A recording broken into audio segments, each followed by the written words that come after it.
Hello, everyone, and welcome to this edition of the Syneca webinar series, where Sarah Morgan and Anna Swan from MBLBI will present how to make training fair. My name is Marta Llorel Linares, and I'll be hosting the webinar. I'm involved in the Syneca project on behalf of MBLBI. I would like to make you aware that this webinar is being recorded, including the question and answer session at the end, and the recording will be shared on the Syneca website and YouTube channel. There's some time at the end for questions from the audience, and if you have any questions, you can write them in the question box of the GoToWebinar application as shown on this slide. I will briefly introduce the Syneca project. Syneca stands for Common Infrastructure for National Cohorts in Europe, Canada, and Africa, and it's a 4-year project funded by the European Union's Horizon 2020 program and the Canadian Institute of Health Research. Syneca's vision is to accelerate disease research and improve health by facilitating transcontinental human data exchange. To achieve this, Syneca is working on several challenges. The first one is federated data discovery. So how, as a researcher, you find cohort data of interest for a particular genotype or phenotype, for example. And once you find the data, you'll need to access it. So Syneca is working on an interoperable authentication and authorization infrastructure. Once you get access to the data and want to ask research questions across cohorts, there's a need for a harmonized cohort-level metadata. The ultimate aim of Syneca is to enable federated data analysis for research and healthcare applications. So Syneca works with a set of demonstrators across cohorts in both clinical and research settings. On top of these challenges, there's a fundamental need for a transnational harmonized ELSI framework to address ethical, legal, and societal issues. Syneca has also an outreach and training program to increase awareness and build capacity in these areas. The webinar today is part of an event, How Fair Are You?, which consists of a webinar series and a hackathon to provide background knowledge and practical advice in order to facilitate the uptake of fair approaches. This is the 5th webinar on the series. We have one more next month about ethics and ELSI considerations. And then on the 28th and 29th of April, there will be a hackathon, a practical online event where we'll work on the implementation of FAIR principles in 3 parallel streams: cohort data, software, and training materials. There will also be a webinar about the application of FAIR principles in the Syneca project as part of that hackathon. If you want to know more about this event, watch the recordings of previous webinars or register for the event, visit the Syneca project website. Today's presenters are Anna Swan and Sarah Morgan. Anna is a scientific training officer at MBLBI. She has a PhD in bioinformatics from the University of Nottingham, where she focused on the bioinformatic identification of biomarkers of osteoarthritis.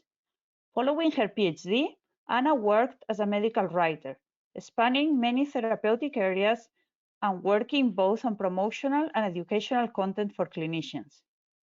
Returning to bioinformatics, Anna worked as a data wrangler for the International Mouse Phenotyping Consortium at the project's Data Coordination Center, based in the Medical Research Council's Harwell Institute.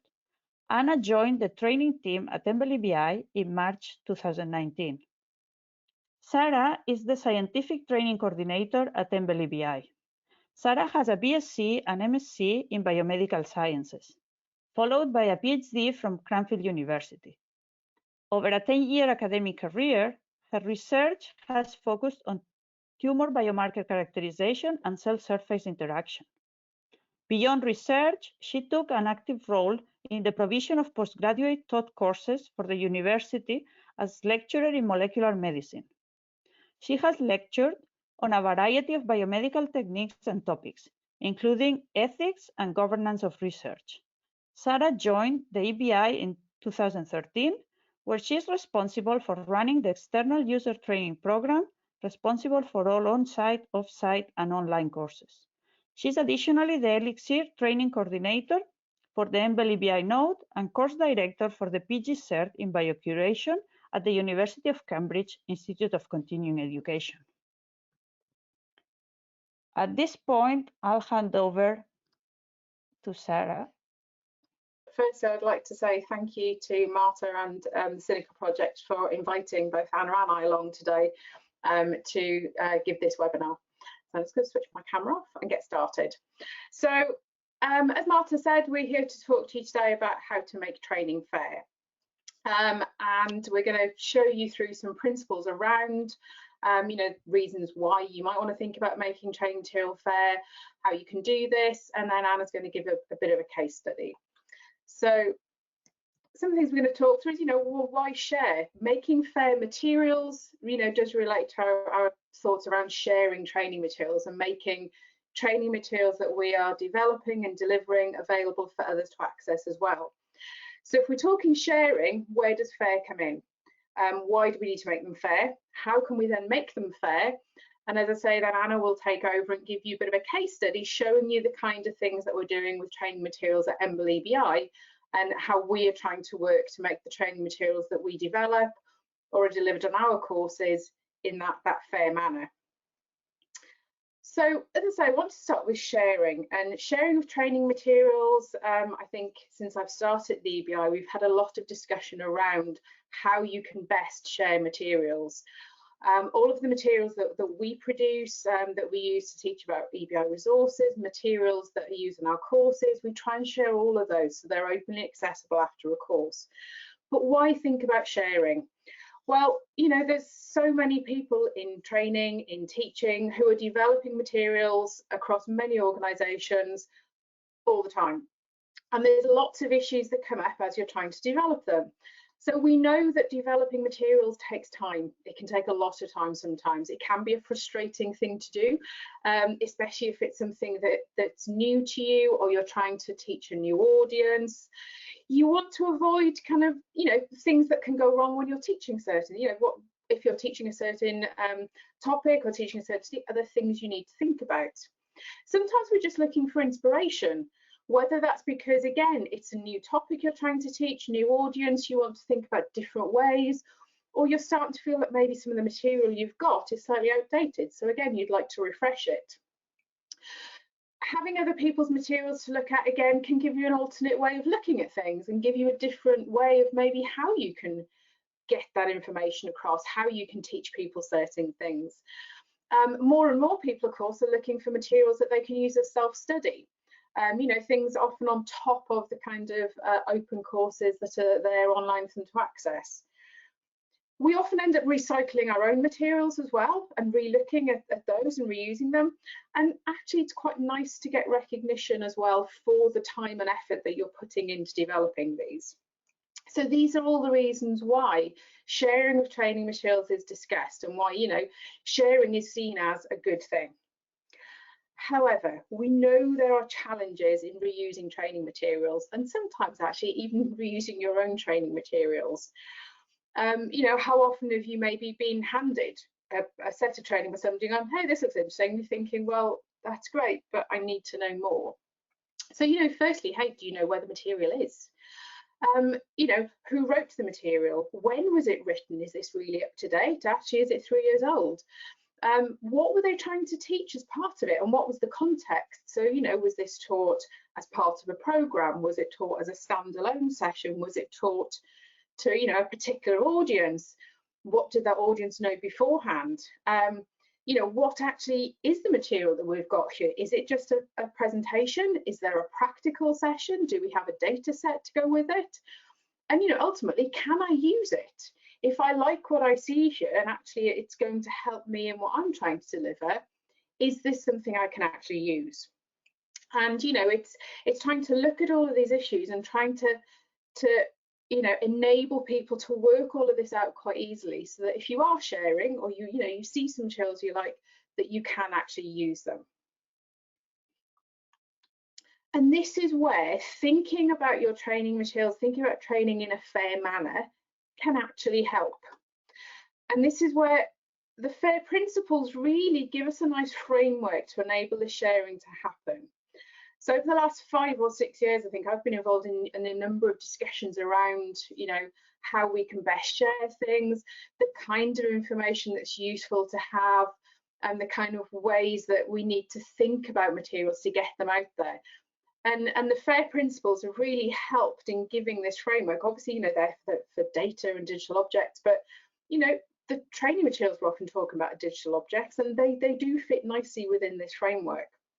So, you know, thinking about the elements of FAIR, obviously findable, you know, having things which are indexed and available to others, making sure that these things are accessible, so your access rules are clear, that there's metadata available about them, that we have interoperability, so, you know, formats of training materials that are usable by others, and there are links to the other objects that are needed to enable you to use those.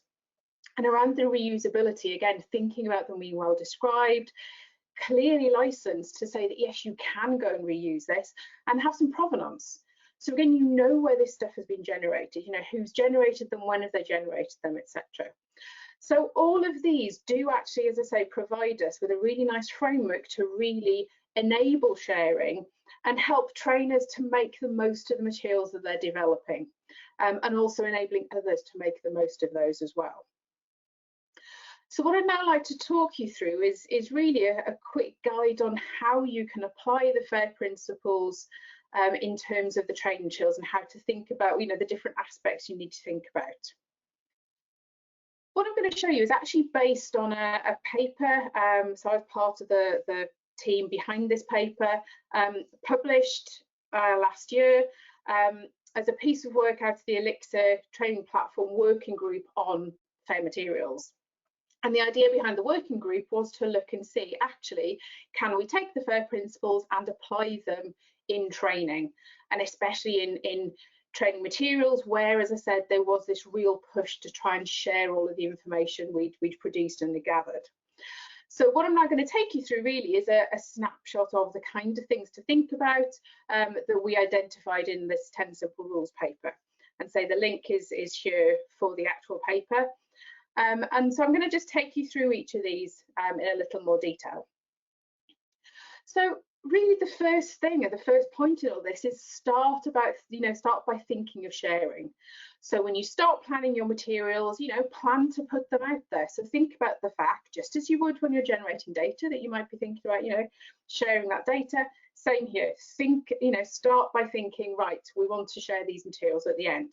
And hopefully it will help with some of the issues, you know.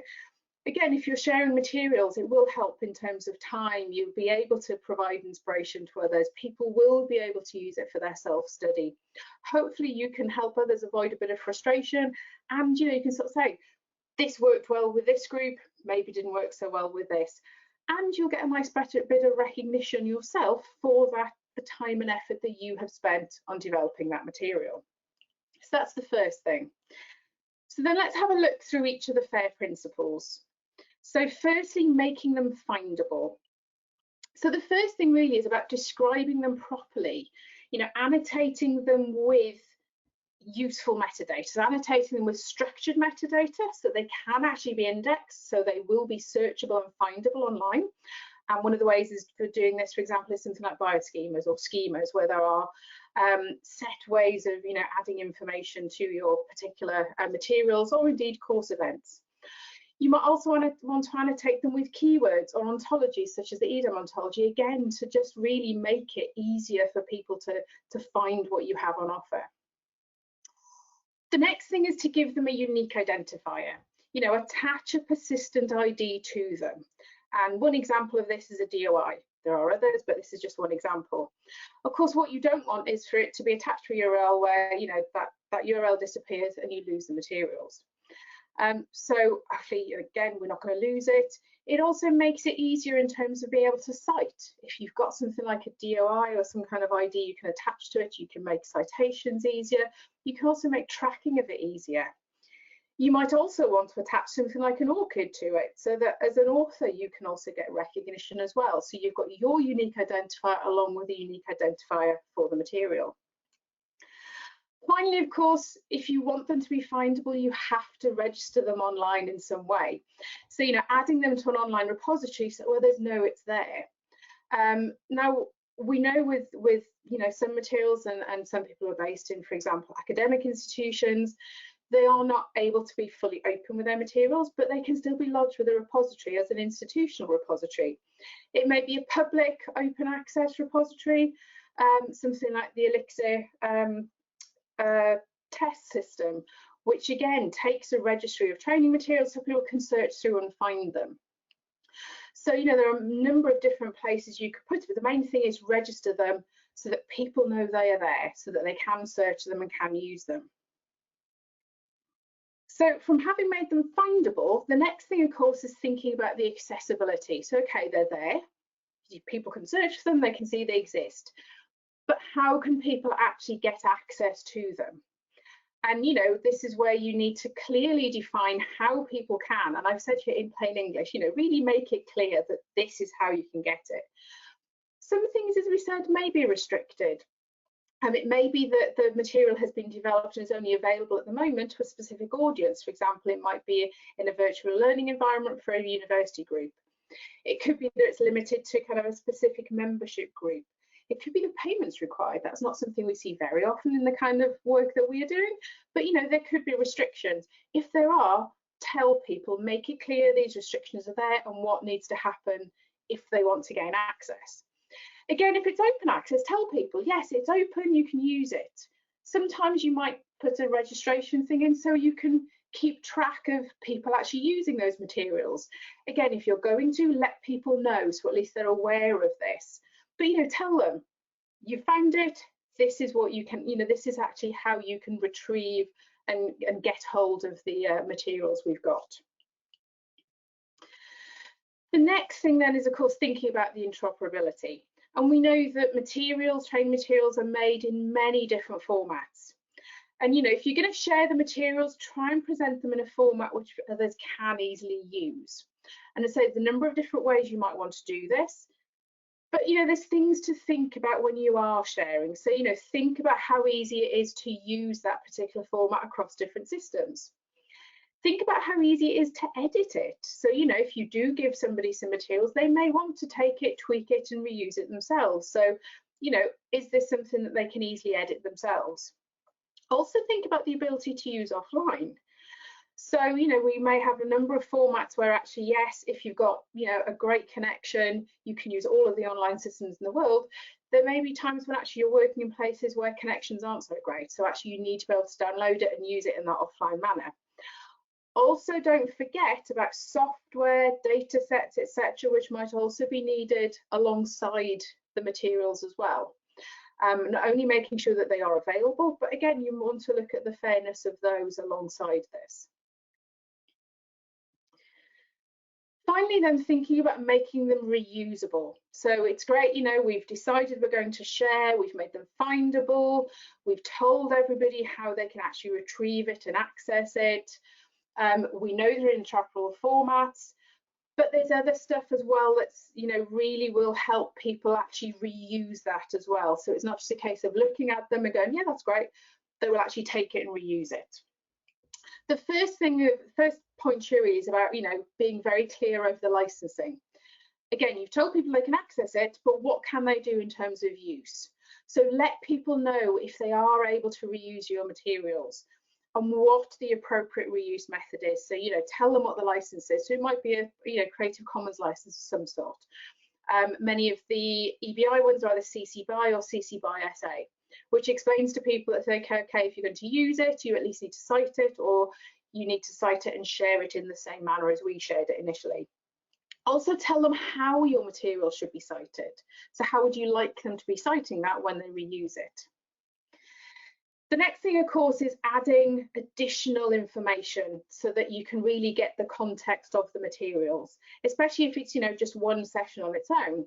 Help trainers and trainees by giving them more information. So, who wrote the materials? When was this written? So, as I said earlier, is this up to date? Is it old? Who were the target audience? What were the learning outcomes that you were, you anticipated people being able to achieve when they did this particular piece of training. So all of this information makes it much more usable because they can really then see the context in which this material was used and how they can then use it themselves. The final thing then is obviously about keeping this up to date and ensuring that you welcome contributions from people. So, you know, clearly stating when the material was written, when they were last updated. Okay, some material may not be updated again. You might just say, that's it, that was when I did it, you know, and it's there. But, you know, again, if it's material you're going back to, go back to it, update it, tell them when it was updated. And, you know, if you're putting your material out there, you've got to expect some feedback, but encourage it. Encourage others to provide feedback and also contribute. So if they do take your materials, if they use your materials, they update it, they expand it, you know, encourage them to contribute that back into the materials that you had as well, so that you can see how that material is being further developed. The final thing I will say is that becoming more fair is going to be a bit more effort. I mean, a lot of the thought processes that go into things like adding the context around the material, it's already happening. We maybe don't capture it in the same way. But, you know, if you're thinking sharing materials from the start, if you start to think about, okay, I want to share it, this is where I can share it, this is the information that's needed, then, you know, we will get from hopefully that frustrated face to the happy face with the materials out there and with others being able to use it. And also, if you can start to advocate to others, if you can advertise the fact that you're sharing yours, you can encourage others to share their materials as well. And we'll hopefully get a much bigger batch of shared materials available. So with that, I'm actually now going to hand over to Anna, who is now going to give you a bit of a case study around how we approach this at EBI. So last month, we released a new EBI training website. And throughout its development, we came back to the FAIR principles to help us identify what was required. And I'm going to take you through some examples of how we've applied those principles in both the development of the site and how we describe our training. There's plenty of ways of doing some of the things that I'm going to show you, but I'll just give you some examples of the ways we do them. So to start off with, why do we even care about being fair? Sarah went through some general reasons at the start, and so I don't think we're that much different in the training team at the EBI. We produce and coordinate the production of lots and lots of materials, and we want them to be used. We want people to make the most out of them. And certainly for our face-to-face courses, we have a limited number of people that can actually be in the room and benefit from that training. But if we can make those materials available online, we can massively increase their impact, allowing for both other trainers to use them in their training, to build upon what we've done, and also for trainees in self-guided study as well. So that's why we share, but to ensure we're sharing in a way that is effective, we've tried to follow the FAIR principles to make sure it works in a way for our trainers so that they can get recognition for their work, for other trainers outside of the EBI, outside of MBOR, so they know how they can use our materials. They can easily find that information, and also for trainees, so they know what's available, they can find it. Once they've found it, they know what to do with it. So starting off with share. This is the front page of our new site, and we have various types of training and materials available, but we tried to describe these in a way that shows the breadth of what we have. Providing a search for people to jump straight into whatever it is they're looking for is one way we do that. But rather than talk about the kinds of training we have, I'm going to take you through a few different aspects of the site to show more about the different ways of being fair. So first up, we have describe properly. I mean, there's a few ways that we do this. I'm just going to highlight a couple of them. But you'll find that on all our online tutorials, all our webinars, all our courses, we have a clear description of what the course is, who's it for, who our target audience is, the learning objectives, outcomes, what we expect people to get from it, as well as what do they need to take part in that. So particularly for our online tutorials, do they need some kind of software? And for the majority of our online courses, that's not the case. They can just review the pages on the website, and they don't need much more than that. And then thinking about describing our courses for the metadata, we use EDAM ontologies, tagging our courses with EDAM terms. We also add our own extra terms to make sure that people can find what they're looking for based on search terms that we've seen people using.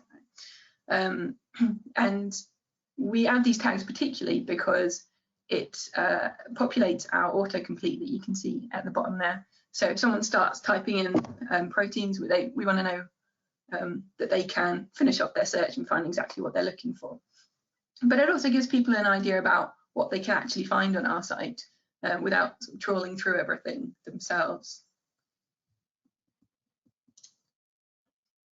We also give our materials and online courses unique persistent identifiers. We do this with DOIs, but we also submit to Europe PMC so that we can link these materials to authors' ORCIDs as well. One of the big things for us is making our resources, our materials, reusable for other trainers, for trainers that we don't know, we've not worked with before, so that they can take our materials, they can use them as they are, they can build on them, they can share them with whoever they're training. And to do this, we use a CC by SA, which we make sure is clear on all the pages. But we also have a separate page on our site to explain how they can use our content, what content is there available, but also how to get in contact with us so that they can talk to us about different ways of doing things. So that's for the trainers that we don't know, but for our trainers, we also want to make content reusable as well. They've put a lot of effort into creating these materials, so we want them to become easily findable for them if they want to go back to a course that they've done previously with us, or if they want to share them again with some other colleagues or trainees in the future. So that's for both the external trainers and our trainers to get involved with. In terms of making things usable for trainees, I've mentioned at the bottom there we have our search box. We want people to be able to find whatever it is they're looking for. We want to also work with users, and I'll go into a bit more detail in a minute, but trying to get feedback from users to work out what it is they're looking for and how they look for it. But in terms of what our site looks like, we try and have things like clear buttons. People need to know how to actually get into a course. But if they do miss the button, that's not a problem, because there is a tab that says, you know, getting started or how do I attend, is making sure that they can find that information. But as well as all that, making sure that they can also contact us if they can't find the information they need. So just making sure that they can get whatever details it is that they're after. We also have things like breadcrumbs, so they can get back to the beginning or different types of training, because we don't want them to get sort of distracted by the fact that they can only do one course. They might want to find something else that's more suitable for them. So that's all about finding it as well. And I've mentioned the clear descriptions before. Once they've got to these pages, particularly for the online tutorials, they want to know whether it's worth investing their time in. They have this description that's available for them. And also thinking a bit more about accessibility. So we have particularly our webinars, recorded webinars are clearly videos, but we also have videos within our online tutorials, making sure we can provide captions or transcripts to have a different way of looking at things. But also we have interactivity included within some of our online tutorials through H5P, so making sure that those elements are accessible for people as well, and including that within the course pages so they have to go off somewhere else to kind of get involved with our training. It's also really important for us to keep our materials up to date, and that isn't necessarily a case of us updating things all the time, but just reviewing to make sure that they are up to date. And so we review our online tutorials every year, and for our materials from past face-to-face courses, we make them available along with the description of that course and the dates, and just to make sure that people understand when that actually comes up, and kind of making it clear here when that actually happens, so that that's available for everyone to see. Anytime we do any updates, we review the course and we update that date. I mentioned before about making sure that our users can get in contact with us. So there's a few different ways that they may want to do that, but just making that really clear. So when they finish an online tutorial, they have this opportunity to provide feedback, this anonymous feedback, so they can just let us know how they found the course, what they liked about it, what they think can be improved, and to contribute in that way. But they're also able to talk to us directly. So to make sure that if there is something that they would like to see changed, or they can contribute to, or they can get involved with further, need our help for, there's ways for them to do that. So it's just a few of the different ways in which we try to make our training and materials fair. But we do have a few challenges as well. For example, not all our trainers are MBOL staff, and so they have their own approach to sharing materials sometimes. So it's just a case of us being really clear about what the rules are around reusing materials, what the licenses are, so that everyone is just aware of what they can do. And even within the EBI, some of the teams work differently under different licenses. So again, it's just having that clarity. There's an example here. Ensemble share their training in a different way to us. So making sure that we can link out and show how they do things wherever possible, just to be clear for everybody. But as mentioned before as well, we need to really understand how our trainers are looking, sorry, how our users are looking for materials, how they're searching, what kind of language they use. And in order to do this, we kind of need to keep that that channel open to give them ways of talking to us, but also doing things like reviewing how people search, reviewing the statistics around how our materials are used, to see how we can improve upon things and to see if how we're doing it is actually working already.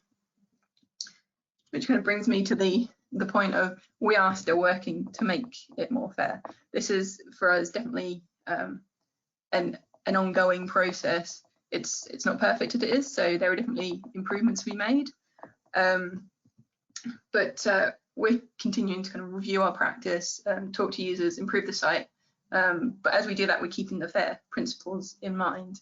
And so we're going to continue doing things like adding further metadata to our courses to improve their findability, increase in like the amount of descriptions we have on our course materials to make it clear how people can actually benefit from them, make sure they understand what the materials are before they actually view them. And then one thing we're working a bit more in the future is user registration. So at the moment you can't register for our site, but in the future you will be able to, and you can keep a track of courses you completed that you sort of within, make it easier for you to share courses with other people, and also to discuss and work together on things. We also would like to expand the amount of downloadable materials we have. At the moment, not all our materials are available for offline viewing. So it kind of comes back to the both the accessible and interoperable there, that we want people to be able to get materials from us and take them away, rather than just having to be connected to the internet all the time to use them. And as I've been saying throughout, we want to keep receiving that feedback from our users. And importantly, that is including trainers as well. We want to hear from trainers about how they use our materials so that they can contribute and we can all work together to improve the offerings that we have, to see how it works for everybody. Okay, so I think that's a little tour into how our site is employing the FAIR principles. But as I say, this is a work in progress, and we will endeavour to continue making things more fair for our users. I think with that, we're probably at question time. Thank you very much, Anna and Sarah, for the presentation. So yeah, I'm gonna remind everyone, if you want to ask any questions, you can type them in the question box of the GoToWebinar applications. We received a question through registration, which is, do you have recommendations specifically for people hosting their training material in Git repositories, GitLab or GitHub? Yeah. So I think this is an interesting question, because there's the obvious answer of yes, if you apply the FAIR principles, there's absolutely no reason why you can't use a Git repo to share materials. There's lots of features within Git repos that allow you to do so. But I think the most important thing is to adequately, accurately, and clearly describe the materials you have and the way that people can use them. And beyond that, describing how people can contact you, can contribute to the materials. So it's all about describing, but it's also, I think, and this depends on your audience, but showing your materials in a way that doesn't sort of scare people too much. So making sure it's not like a case of, oh, I have to learn how to use Git to use these materials. It's clear how you can do so. And then I think, kind of thinking at it from a different way, I'm not quite sure how the question asker intended, but if you're thinking about using a Git repo as a way of collaborating on training materials, I think, I mean, there's no reason why this again couldn't work, but it's just a case of knowing who you wanted to work with and whether it's suitable for that group of people. Certainly amongst bioinformaticians, you would kind of assume that would be okay, and it certainly would work well as a collaborative tool for that. But just making sure that it works for your users, really.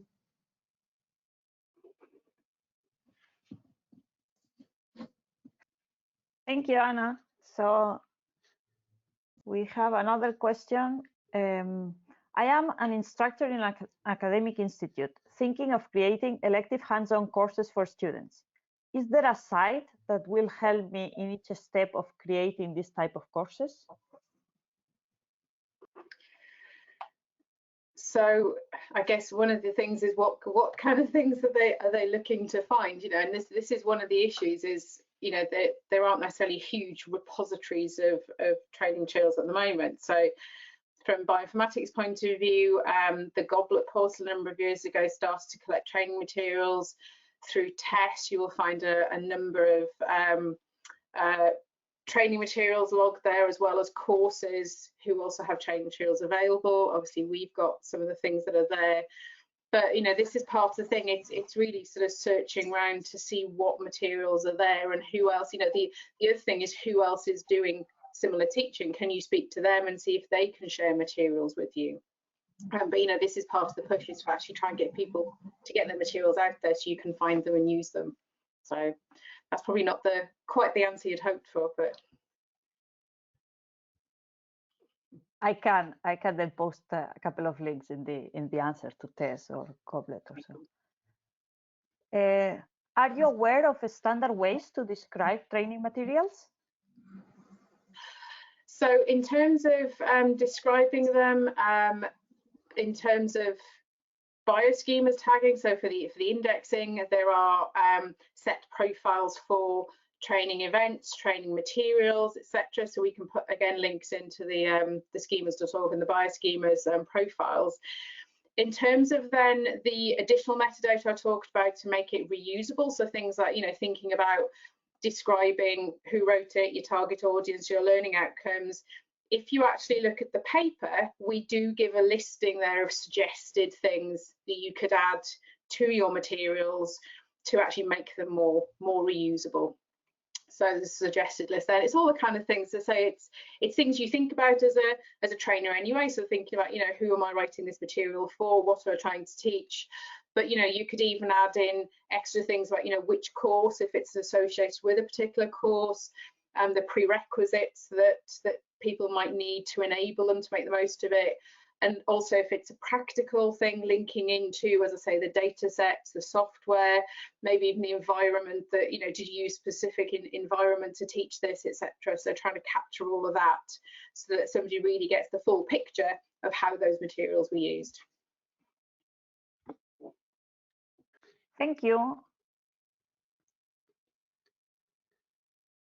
Let me see.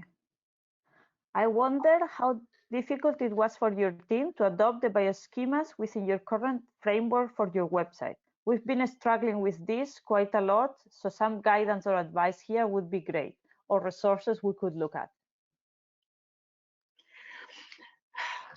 I guess the best thing is to speak to the, I mean, we've been working with bioschemas and tests because our materials, our course materials get pulled into tests. And so we are literally just in the process of implementing the bioschemas profiles at the moment.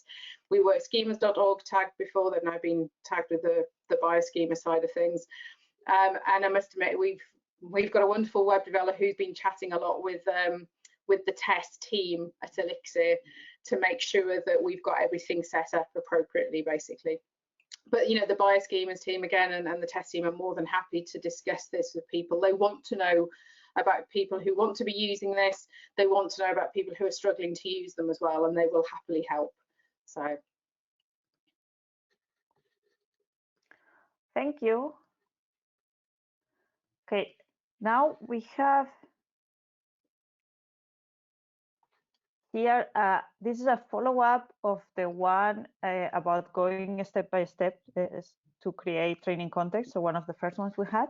So it says, thanks for answering my question. I meant a model of a training course on site with empty contents that we can just put our materials in.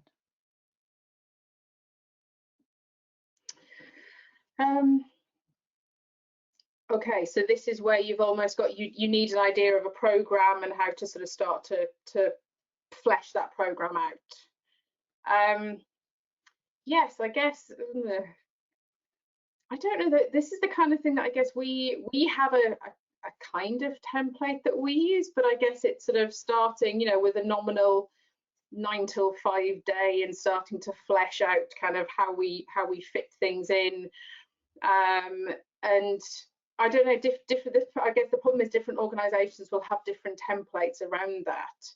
So there are certain key things we try and do if we're trying to do like an on-site course at, well, what would be an on-site course at EBI or a virtual course, thinking about, you know, what we want in terms of balance of theory and practice. So, you know, do we want a lot of practical component? So then it's really starting to think, you know, again, I guess guiding principles of working out, you know, what we want the learning outcomes to be for this course as a whole, who we're aiming it at, and then being able to break down the subjects we need into that, you know, particular that course. So thinking about, you know, this is the audience, this is where they're starting, this is what we want to get them to, and this is what we need to teach them to get them there, and then just really piecing it together in the most logical way we can. And ensuring that, as I say, if it's a heavily practical subject, that they really are getting that practical component. But it's difficult over and above that to give more advice at the moment, not knowing the structure of the kind of electives that you're working with, how those are structured. Again, is this where you can do a week-long course, or is this where, you know, you can only have a couple of hours each week, because you may well structure it differently. If you've got a couple of hours each week, it could be that you obviously then give students tasks in between. If you're running it for a whole week, that's going to be a slightly different way of doing things.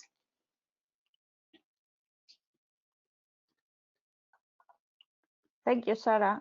So we have another question here. How important is versioning when trying to keep materials up to date? I'm going to let Anna take that one. Anna can talk for a change. Thanks. I think it's it again depends on your users and what they're going to do it. I think it's really important for other trainers who are using your materials so that they can understand what's changing. Whether it's important for your trainees, your users in that sense, you know, they probably want to see the most up-to-date thing and they want to know it's up to date. But beyond that, I'm not sure whether they would need to see previous versions, whether that would be important to them.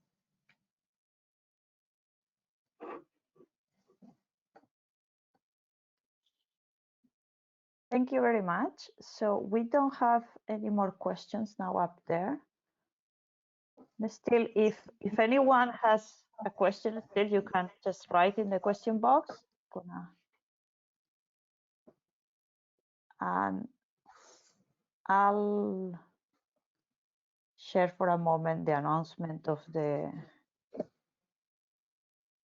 the last, the next webinar, let's say. But still, if someone has a question, there's still some time to write it down. If there are questions arising after the webinar, I guess there is a way of people being able to contact us, Marta, with any queries or.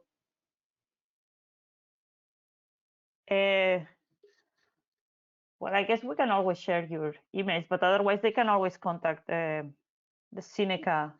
They can get in contact with Syneca, and then we'll contact you. So that should be totally possible, let's say. And yeah,